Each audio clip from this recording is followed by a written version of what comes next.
Hello everyone and welcome back to my YouTube channel. मेरा नाम है प्रगति सिंह और मैंने UGC NET JRF exam qualify किया है मैनेजमेंट सब्जेक्ट में और यूजीसी नेट एग्ज़ाम क्वालिफ़ाई किया है ह्यूमन रिसोर्स मैनेजमेंट सब्जेक्ट में। तो जैसा कि आप लोग जानते होंगे कि यूजीसी नेट एस्पिरेंट्स के लिए इस एग्ज़ाम को क्वालिफ़ाई करने के बाद उनके पास कई ऑप्शंस रहते हैं। उसमें से one of the most popular option है वो है पीएचडी करने का। और किसी भी इंस्टीट्यूट और यूनिवर्सिटी में पीएचडी करने के लिए एक रिसर्च प्रपोज़ल की ज़रूरत होती है। रिसेंटली मेरा आईआईटी दिल्ली में डिपार्टमेंट ऑफ मैनेजमेंट स्टडीज़ के पीएचडी प्रोग्राम में एडमिशन हुआ है। तो इस वीडियो के थ्रू मैं आपको बताना चाहती हूँ कि कैसे मैंने अपना रिसर्च प्रपोज़ल बनाया। सबसे पहले हम डिस्कस करेंगे steps to make a detail research proposal और इस वीडियो के एंड में मैंने एक फॉर्मेट टाइप भी दिया हुआ है जिसमें कंटेंट डिस्कस करेंगे कि एक रिसर्च प्रपोज़ल के अंदर क्या क्या कंटेंट होना चाहिए। तो सबसे पहले हम स्टेप्स के बारे में डिस्कस करते हैं। सबसे पहला स्टेप है डिसाइड योर सब्जेक्ट। तो जैसे मैनेजमेंट सब्जेक्ट है और कॉमर्स सब्जेक्ट है, तो इस सब्जेक्ट में भी कई सारे और सब्जेक्ट्स होते हैं जैसे कि marketing, human resource management, finance. तो इसमें से भी आपको एक सब्जेक्ट डिसाइड करना होता है। आप सब्जेक्ट को अपने इंटरेस्ट के हिसाब से डिसाइड कर सकते हैं। इट डजेंट मैटर कि वो आपका मेजर स्पेशलाइजेशन ही होना चाहिए, आपका वो माइनर स्पेशलाइजेशन हो, वो माइनर सब्जेक्ट हो, बस उसको आपने किसी भी सेमेस्टर में एक सब्जेक्ट की तरह स्टडी किया है तो उस सब्जेक्ट को आप चूज़ कर सकते हैं। सेकेंड स्टेप होता है नैरो डाउन करना टू स्पेसिफिक टॉपिक्स। अब पूरे फाइनेंस सब्जेक्ट में या फिर पूरे ह्यूमन रिसोर्स मैनेजमेंट में आप रिसर्च तो कर नहीं सकते हैं, आपको एक या दो स्पेसिफिक टॉपिक्स चूज़ करने होंगे। तो इन टॉपिक्स को कैसे चूज़ करें? सबसे पहला पॉइंट और मोस्ट इम्पॉर्टेंट पॉइंट है कि वो इंटरेस्टिंग होना चाहिए। इंटरेस्टिंग मतलब वो आपके इंटरेस्ट का होना चाहिए, क्योंकि हो सकता है कि उसी टॉपिक में आप पीएचडी भी आगे करें, तो वो टॉपिक जो है आपके इंटरेस्ट का होना चाहिए। दूसरा इंपॉर्टेंट चीज़ है कि वो टॉपिक रीसेंट होना चाहिए लेकिन बहुत नया नहीं होना चाहिए। रीसेंट मतलब जैसे कि वो टॉपिक ट्रेंडिंग होना चाहिए, बहुत ही पुराना टॉपिक ना हो कि हाँ उस पर रिसर्च ही ना हो रही हो, आपने ऐसा टॉपिक चूज़ कर लिया है, ऐसा नहीं चूज़ करना चाहिए। लेकिन वो बहुत ही नया भी ना हो कि उस पर कोई रिसर्च अभी हुई ही नहीं है या फिर अभी रिसर्च चल ही रही है उस पर, तो ऐसा भी टॉपिक आपको नहीं चूज़ करना चाहिए। एक अच्छा तरीका हो सकता है टॉपिक चूज़ करने का कि आप जिस भी यूनिवर्सिटी या इंस्टीट्यूट में, जो भी आपका ड्रीम यूनिवर्सिटी या इंस्टीट्यूट है, आप जहाँ अप्लाई करना चाहते हैं, उसकी वेबसाइट पे अपने डिपार्टमेंट में जाइए और हर एक डिपार्टमेंट में फैकल्टीज़ की लिस्ट दी होती है, फैकल्टी की डिटेल दी होती है। तो आप अपने सब्जेक्ट से रिलेटेड जो भी फैकल्टी हैं उनके एरिया ऑफ इंटरेस्ट को देखिए और उनके एरिया ऑफ इंटरेस्ट में आपको कुछ इंटरेस्टिंग अगर लगता है कि आपको लगता है कि हाँ ये चीज़ मुझे भी अच्छी लगेगी, तो आप उस टॉपिक पे और रीड कर सकते हैं। अब एक बार डिसाइड हो गया सब्जेक्ट और स्पेसिफिक टॉपिक्स डिसाइड हो गए, 1 और 2 टॉपिक्स, बहुत ज़्यादा टॉपिक नहीं डिसाइड करने हैं। उसके बाद have basic knowledge about those topic. अब उस टॉपिक के बारे में आपको बेसिक नॉलेज होनी चाहिए। जैसे आपने मोटिवेशन मान लीजिए चूज़ कर लिया, तो मोटिवेशन का मतलब क्या होता है, क्या क्या चीज़ें मोटिवेट करती हैं, कैसी कैसी थ्योरीज, इवोल्यूशन कैसे हुआ उनका, रिसेंट अभी क्या चल रहा है उसमें, ये सारी बेसिक नॉलेज आपको होनी चाहिए। फोर्थ स्टेप है रीसेंट रिसर्च पेपर्स पढ़ना शुरू करिए।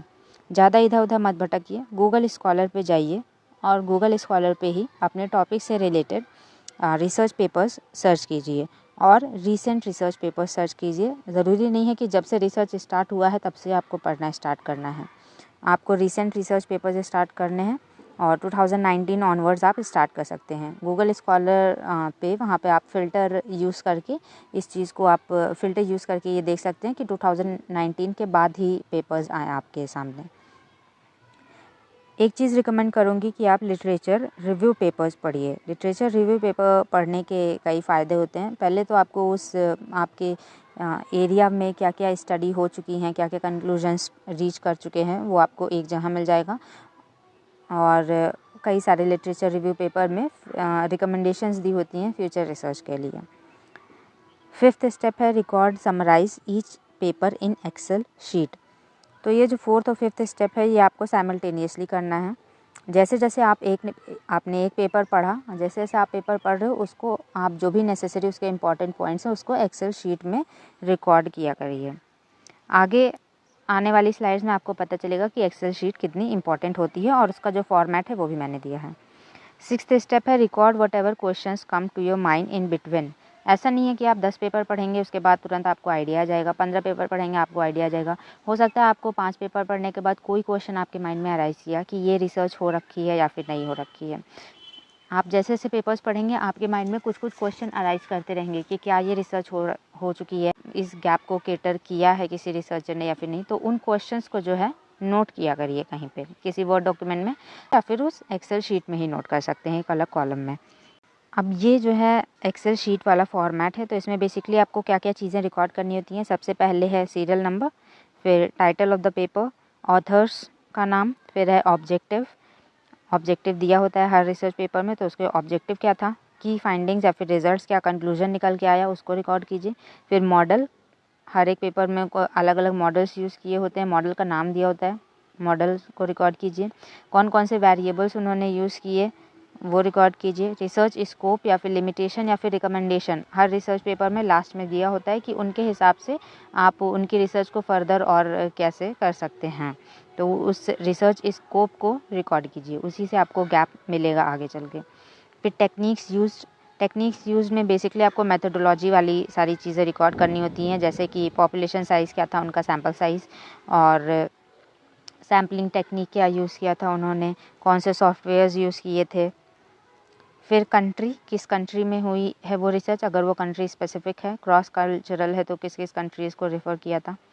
क्वेश्चनर, कई सारे रिसर्च पेपर्स के अंदर ही क्वेश्चनर पूरा दिया होता है कि उन्होंने कौन से क्वेश्चनर को रेफ़र किया था, तो उसको आप रिकॉर्ड कर सकते हैं कि क्वेश्चनर दिया था या फिर नहीं दिया था। और कॉलम्स कुछ जो ऐड कर सकते हैं वो है थ्योरी, कि कौन सी थ्योरी उनकी रिसर्च को सपोर्ट कर रही है वो आप देख सकते हैं। फिर सॉफ्टवेयर कौन से उन्होंने यूज़ किए हैं, रिसर्च टाइप उनकी कौन सी थी, क्वालिटेटिव रिसर्च, क्वांटिटेटिव रिसर्च, किस टाइप की रिसर्च थी उसको रिकॉर्ड करना है। फिर ये स्लाइड जो है ये कुछ क्वेश्चंस हैं जो मेरे दिमाग में अराइज़ किए थे जब मैं अपना रिसर्च प्रपोज़ल बना रही थी। तो मेरा रिसर्च प्रपोज़ल जो था वो ग्रीन ह्यूमन रिसोर्स मैनेजमेंट के एरिया में था। तो कुछ क्वेश्चंस जो मेरे दिमाग में अराइज़ किए थे उसको मैं रिकॉर्ड किया था मैंने, जैसे कि ग्रीन एचआरएम प्रैक्टिसेस अगर कंपनी में फॉलो की जा रही हैं तो एम्प्लॉयज़ का इन्वायरमेंटल बिहेवियर जो है वो कैसे इन्हांस हो रहा है। डायरेक्टली भी हो सकता है किसी मैकेनिज़्म के थ्रू, तो कौन सा मैकेनिज़्म है ये क्वेश्चन। फिर क्या क्या बैरियर्स आते हैं अगर green human resource management practices को हम स्मॉल कंपनीज़ में इम्प्लीमेंट करें तो। फिर नेक्स्ट क्वेश्चन अराइज किया था कि what are the most important factors that make an individual exceptional green leader manager. फिर नेक्स्ट स्टेप हो जाएगा search papers on the gaps found. तो जो भी आपके अब क्वेश्चंस अराइज किए थे आपके दिमाग में, उन क्वेश्चंस का आंसर ढूंढने के लिए कि उन क्वेश्चंस पे क्या रिसर्च हो चुकी है या फिर नहीं हो चुकी है, तो उस क्वेश्चन से रिलेटेड आपको रिसर्च पेपर्स ढूंढने हैं। जैसे कि मान लीजिए पहला मेरे दिमाग में क्वेश्चन अराइज किया था कि ग्रीन एचआरएम प्रैक्टिसेस का प्रो एनवायरमेंटल बिहेवियर पे कैसे इम्पैक्ट होता है, तो मैं अगला पेपर सर्च कर सकती हूँ green HRM practices and pro environmental behaviour. अब इससे रिलेटेड जो पेपर्स आएंगे उसको मैं रीड करूँगी, उससे पता चलेगा कि इसमें कैसी कैसी स्टडी हो चुकी है। या फिर दूसरा जो barriers in the implementation of green HRM, तो मैं देख सकती हूँ कि किस किस इंडस्ट्री किस किस सेक्टर में इस चीज़ को देखा या फिर रिसर्च किया गया है नहीं किया गया है। तो ऐसे ही आपको हर एक गैप से रिलेटेड फिर जो है रिसर्च पेपर्स को सर्च करना है और इसको भी साइमल्टेनियसली रिकॉर्ड करते ही जाना है। सारे पेपर्स आपको एक्सेल शीट पर रिकॉर्ड करने ही करने हैं। फिर उसके बाद क्या होगा कि जब आप गैप से रिलेटेड पेपर्स पढ़ रहे होंगे तो आपको मिलेगा कि हाँ कुछ गैप्स ऐसे थे जो आपके दिमाग में क्वेश्चन तो राइज किया था, लेकिन उस क्वेश्चन को ऑलरेडी कोई रिसर्चर ने उसका सोल्यूशन ढूंढ लिया है। लेकिन कुछ गैप्स मिलेंगे जिनका आंसर जो है, जिनका जो सोल्यूशन है वो अभी नहीं ढूंढा गया है। तो जैसा कि मेरे रिसर्च में मुझे मिला कि green human resource management practices जो हैं वो डायरेक्टली भी इम्पैक्ट करती हैं एम्प्लॉय के प्रो एनवायरमेंटल बिहेवियर को, और कुछ बीच में मीडिएटिंग वेरिएबल्स के थ्रू भी इम्पैक्ट करती हैं। तो नेक्स्ट आपका क्या स्टेप हो जाएगा कि वेरिएबल्स आप सर्च कीजिए कि आपकी जो रिसर्च प्रॉब्लम है, जो भी आपने गैप आइडेंटिफाई किया है, उससे रिलेटेड स्टडीज़ में क्या क्या वेरिएबल्स को यूज़ किया गया है। उन वेरिएबल्स में क्या इंडिपेंडेंट वेरिएबल लिया गया, क्या आउटकम वेरिएबल या फिर डिपेंडेंट वेरिएबल लिया गया, बीच में मीडिएटिंग या मॉडरेटिंग या और कोई टाइप का वेरिएबल क्या लिया गया। तो आपको ये वेरिएबल्स सर्च करने हैं।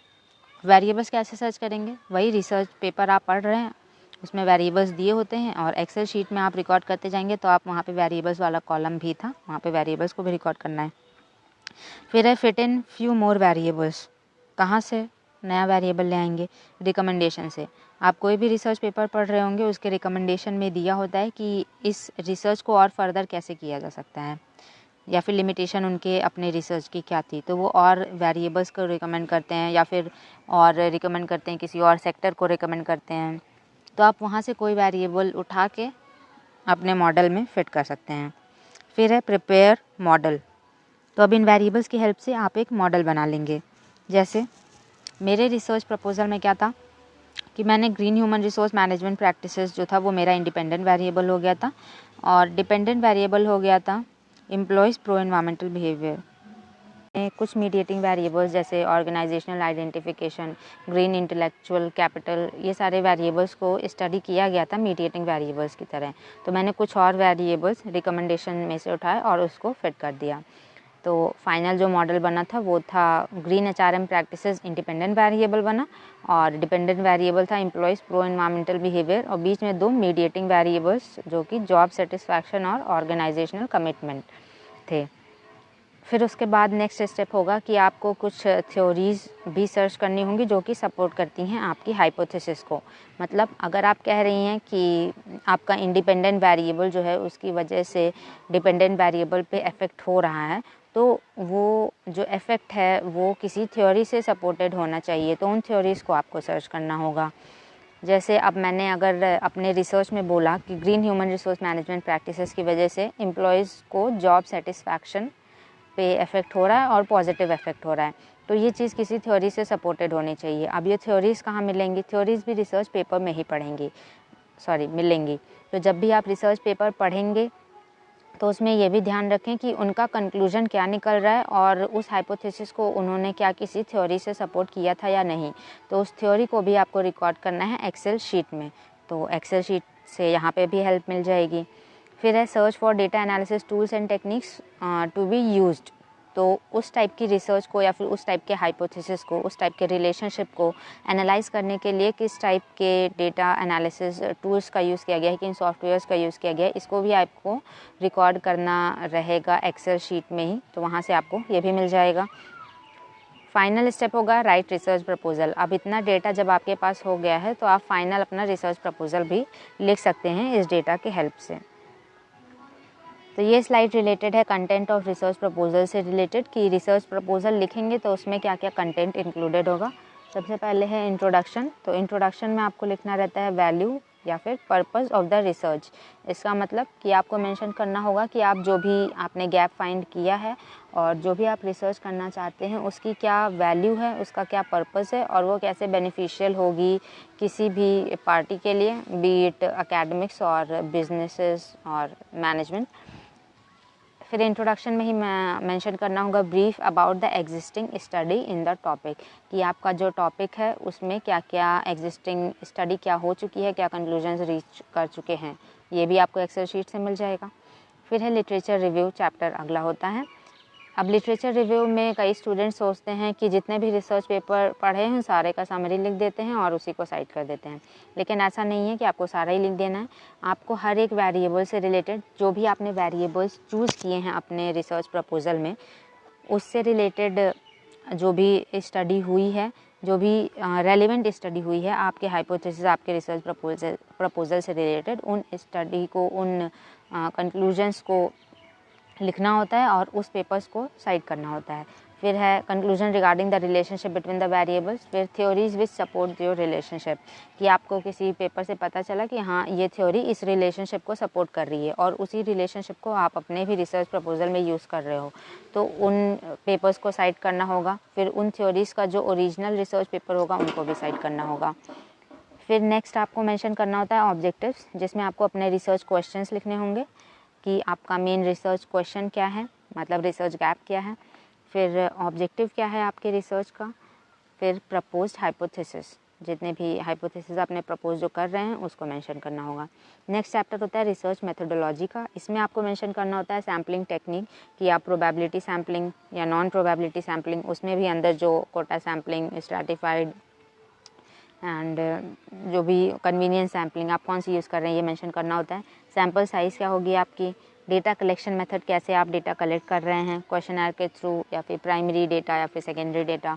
रिस्पोंडेंट्स आपके कौन होंगे, टाइप ऑफ रिसर्च, आपकी रिसर्च कौन से टाइप की है, qualitative, quantitative, pure research, applied research. Statistical techniques आप कौन से यूज़ कर रहे हैं, कोरिलेशन, रिग्रेशन या फिर मीडिएशन एनालिसिस के लिए, मॉडरेशन के लिए क्या यूज़ कर रहे हैं, डेटा एनालिसिस टूल्स कौन से यूज़ कर रहे हैं, सॉफ्टवेयर्स कौन से यूज़ कर रहे हैं। ये सारी चीज़ें आपको रिसर्च मेथोडोलॉजी में मेंशन करनी होती हैं। फिर नेक्स्ट सेक्शन होता है इम्प्लीकेशन। इम्प्लीकेशन मतलब बेसिकली क्या होता है कि आप जो भी रिसर्च कर रहे हैं उसका क्या इम्पैक्ट होगा किसी भी पार्टी के ऊपर। तो क्या पॉसिबल इम्पैक्ट होगा ये आपको मेंशन करना रहेगा, क्योंकि अभी आपने रिसर्च की नहीं है तो आप पॉसिबल इम्पैक्ट ही बता पाएंगे। तो इसमें थ्योरेटिकल इम्प्लीकेशंस मेंशन कीजिए और प्रैक्टिकल इम्प्लीकेशंस मेंशन कीजिए। फिर लास्ट में आपको रेफरेंसेस मेंशन करना होता है। रेफरेंसेस मतलब आपने कौन कौन से पेपर्स पढ़े हैं उन सारे का सोर्स मेंशन करना होता है।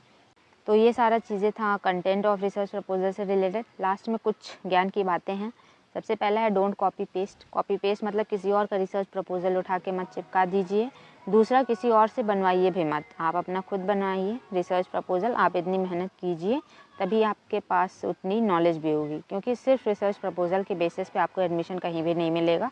आपके पास उतनी नॉलेज भी होनी चाहिए, और नॉलेज तभी होगी जब आपने खुद अपना रिसर्च प्रपोजल बनाया होगा, डिटेल में स्टडी की होगी। दूसरा है चेक फॉर प्लेगरिज्म। प्लेगरिज्म के लिए चेक कीजिए, भले आपने खुद ही बनाया लेकिन आप जब आप रिसर्च प्रपोजल अपना बना लो तो उसको आप किसी भी वेबसाइट पे, जो कई सारी वेबसाइट्स फ्रीली अवेलेबल होती हैं, उस पर आप प्लेगरिज्म के लिए चेक कीजिए। और हाँ, 10% से प्लेगरिज्म कम ही होना चाहिए, 10% से ज़्यादा नहीं होना चाहिए। फिर है make a comprehensive research proposal and do detailed study. तो कई सारे इंस्टीट्यूट्स में सिर्फ अब्स्ट्रैक्ट मांग लेते हैं, बोलते ही नहीं है कि डिटेल रिसर्च प्रपोजल बनाओ, लेकिन फिर भी आपको डिटेल रिसर्च प्रपोजल बनाना है और कॉम्प्रिहेंसिव स्टडी करनी है अपनी रिसर्च प्रपोजल की। फिर modify according to universities institutes requirement. तो आप एक डिटेल रिसर्च प्रपोजल बनाइए, और हर यूनिवर्सिटी का, इंस्टीट्यूट का अपना एक फॉर्मेट भी होता है, तो उसके अकॉर्डिंग आपने, और उनकी वर्ड लिमिट होती है, उसके अकॉर्डिंग आप अपने रिसर्च प्रपोजल को मॉडिफाई कर सकते हैं। तो आज की वीडियो के लिए बस इतना ही, और इन्हीं स्टेप्स को ध्यान में रखते हुए मैंने अपना रिसर्च प्रपोजल बनाया था। होप कि ये आप लोगों के लिए हेल्पफुल होगा, एंड मिलते हैं नेक्स्ट वीडियो में। तब तक के लिए बाय बाय।